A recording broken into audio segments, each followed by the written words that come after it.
Hello students, आज के इस लेक्चर में हम एरोबिक और अनएरोबिक रेस्पिरेशन अर्थात वायवीय व अवायवीय श्वसन के बारे में अध्ययन करेंगे। हम सभी जानते हैं कि कोशिकाओं में ऊर्जा का लगातार उत्पादन जीवन के लिए आवश्यक होता है। शरीर को विभिन्न जैविक गतिविधियों के लिए ऊर्जा की आवश्यकता होती है। ये ऊर्जा खाद्य पदार्थों के ऑक्सीकरण से प्राप्त होती है। ये जो एनर्जी होती है वो ऑर्गेनिक फूड में स्टोर होती है, जो कि प्लांट्स बनाते हैं। Energy is released when organic food is oxidised during respiration, अर्थात रेस्पिरेशन के दौरान जब ये ऑर्गेनिक खाद्य पदार्थ ऑक्सीकृत होते हैं तो ऊर्जा मुक्त होती है।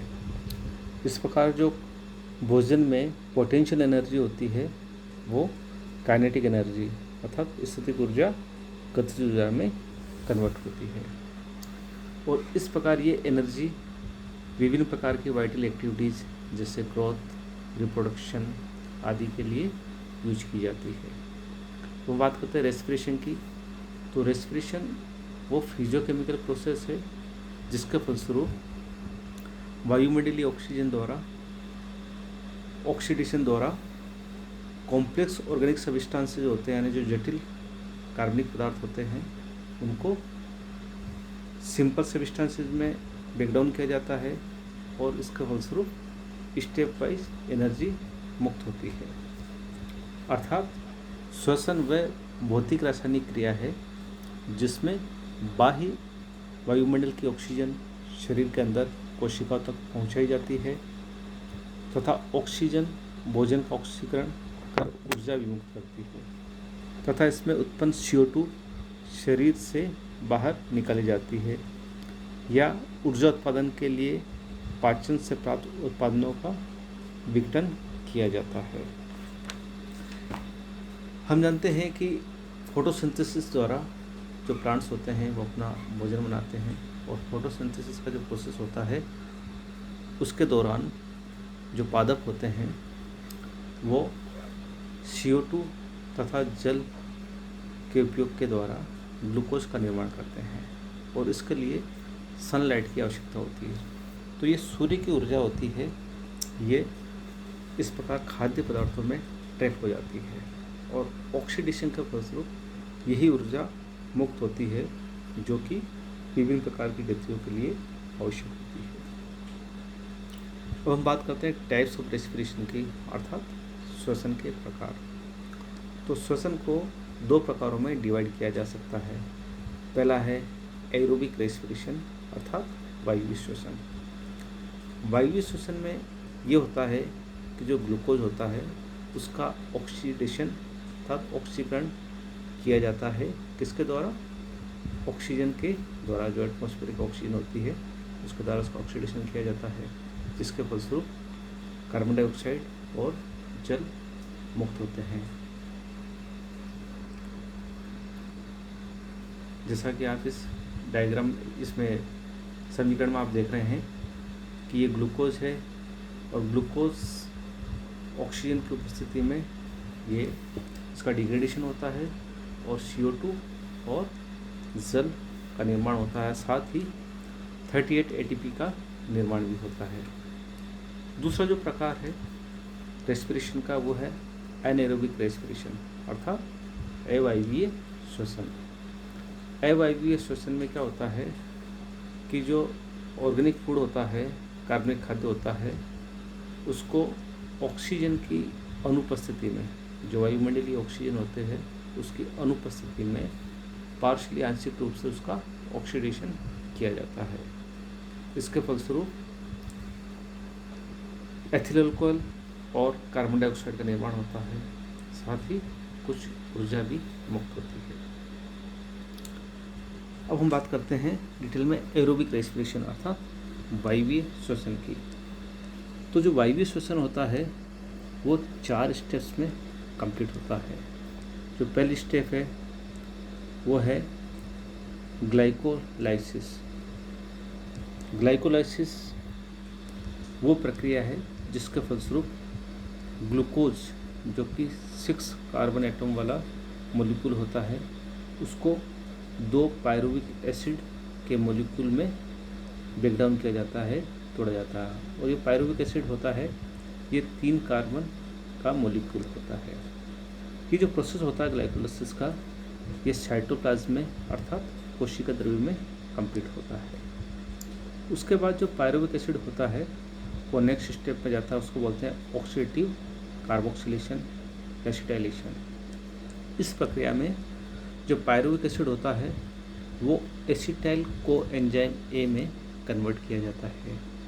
और ये जो रिएक्शन होती है ये स्टार्ट तो साइटोप्लाज्म में होती है, लेकिन ये कंप्लीट होती है माइटोकॉन्ड्रिया में।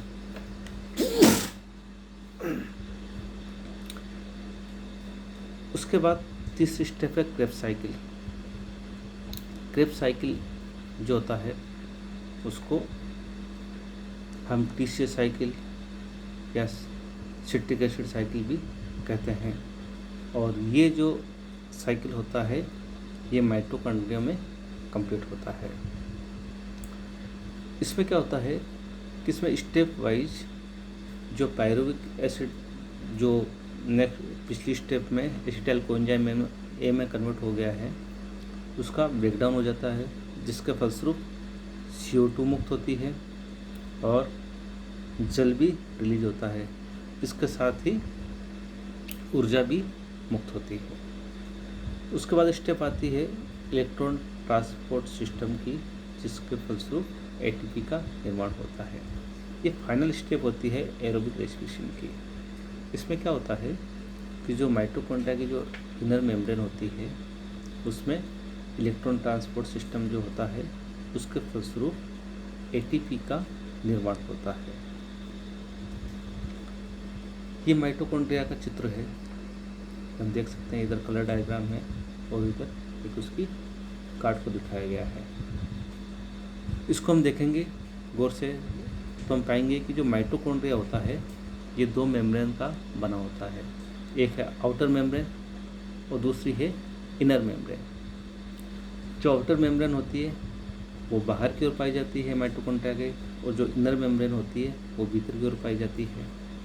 और जो इनर मेम्ब्रेन होती है यानी आंतरिक झिल्ली जो होती है उससे उंगली के समान कुछ प्रोसेस निकले रहते हैं, प्रवर्ध निकले रहते हैं, जिनको क्रिस्टी बोलते हैं।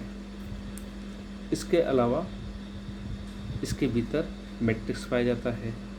तो जो क्रेब्स साइकिल होता है वो इसी मैट्रिक्स में क्रेब्स साइकिल से संबंधित एंजाइम पाए जाते हैं जो कि ऊर्जा को मुक्त करने का कार्य करते हैं। और क्रेब्स साइकिल के फलस्वरूप ही जो ग्लूकोज है अल्टीमेटली CO2 और जल में अपघटित हो जाता है। और साथ ही ये जो इनर मेम्ब्रेन है माइटोकॉन्ड्रिया की, इसमें इलेक्ट्रॉन ट्रांसपोर्ट चेन भी पाई जाती है जो कि मुक्त हुई ऊर्जा को ATP के रूप में बाइंड करती है। और ये ATP के रूप में जो ऊर्जा होती है वो विभिन्न प्रकार की क्रियाओं के लिए आवश्यक होती है। इन क्रियाओं में इनको यूज किया जाता है। दूसरा हम बात करते हैं एनाएरोबिक रेस्पिरेशन अर्थात अवायवीय श्वसन की। अवायवीय श्वसन में क्या होता है कि जो जैसा कि पहले बताया था कि एटमॉस्फेरिक ऑक्सीजन यानी वायुमंडलीय ऑक्सीजन की अनुपस्थिति में जो ऑर्गेनिक फूड होता है, कार्बनिक फूड होता है, उसका इनकम्प्लीट या पार्शियल ऑक्सीडेशन होता है। और जो ऑर्गेनिज्म, जो जीव एनाएरोबिक रेस्पिरेशन करते हैं उनको एनाएरोब्स कहा जाता है। और जिन माइक्रो ऑर्गेनिज्म में ये जो प्रोसेस होता है उस प्रोसेस को फर्मेंटेशन भी कहा जाता है। ये जो एनाएरोबिक रेस्पिरेशन होता है इसमें गैसों का एक्सचेंज नहीं होता है। गैसों का एक्सचेंज एरोबिक अर्थात वायवीय रेस्पिरेशन में होता है, जिसमें क्या होता है कि ऑर्गेनिज्म ऑक्सीजन तो लेते हैं और ऑक्सीजन क्या काम करती है, ये काम करती है ग्लूकोज को ब्रेक डाउन करने में, जिसके फलस्वरूप कार्बन डाइऑक्साइड बनती है और ये मुक्त होती है। तो ऑक्सीजन और कार्बन डाइऑक्साइड का एक्सचेंज होता है एरोबिक रेस्पिरेशन में, जो कि एनाएरोबिक रेस्पिरेशन में नहीं होता है। इसमें ग्लूकोज के एक मॉलिक्यूल से केवल 2 ATP के मॉलिक्यूल का ही निर्माण होता है। साथ ही इससे एथिल अल्कोहल भी बनता है। माइक्रो ऑर्गेनिज्म और कुछ ऑर्गेनिज्म के अलावा ये जो एनारोबिक रेस्पिरेशन होता है वह मसल्स में भी होता है। जब अधिक ऊर्जा की आवश्यकता होती है और ऑक्सीजन की सप्लाई कम होती है तो उस केस में जो ग्लूकोज होता है वो एनारोबिक रेस्पिरेशन के फलस्वरूप लैक्टिक एसिड में कन्वर्ट किया जाता है और उससे ऊर्जा मुक्त होती है। हम मैकेनिज्म की बात करें जो अवायवीय श्वसन में होती है तो वहाँ पे क्या कि 3 स्टेप होती है। 3 स्टेप कौन कौन सी है कि पहली स्टेप है ग्लाइकोलाइसिस। ये सेम है जो कि वायवीय श्वसन में हमने देखा। ग्लाइकोलाइसिस वो प्रोसेस है जिसके फलस्वरूप ग्लूकोज जो कि 6 कार्बन का एक मॉलिक्यूल होता है उसको 3 कार्बन के मॉलिक्यूल पायरुविक एसिड्स में कन्वर्ट किया जाता है।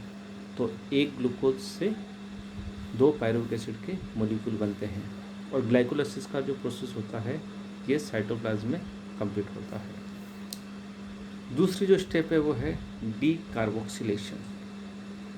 डी कार्बोक्सिलेशन के अंतर्गत क्या होता है कि जो पायरुविक एसिड बनता है पहली वाली स्टेप अर्थात ग्लाइकोलाइसिस के द्वारा वो डी कार्बोक्सिलेशन के फलस्वरूप एसिटाल्डिहाइड और CO2 में कन्वर्ट हो जाता है और ये प्रोसेस होता है एक एंजाइम के उपस्थिति में जिसका नाम है पायरुवेट डी कार्बोक्सिलेज।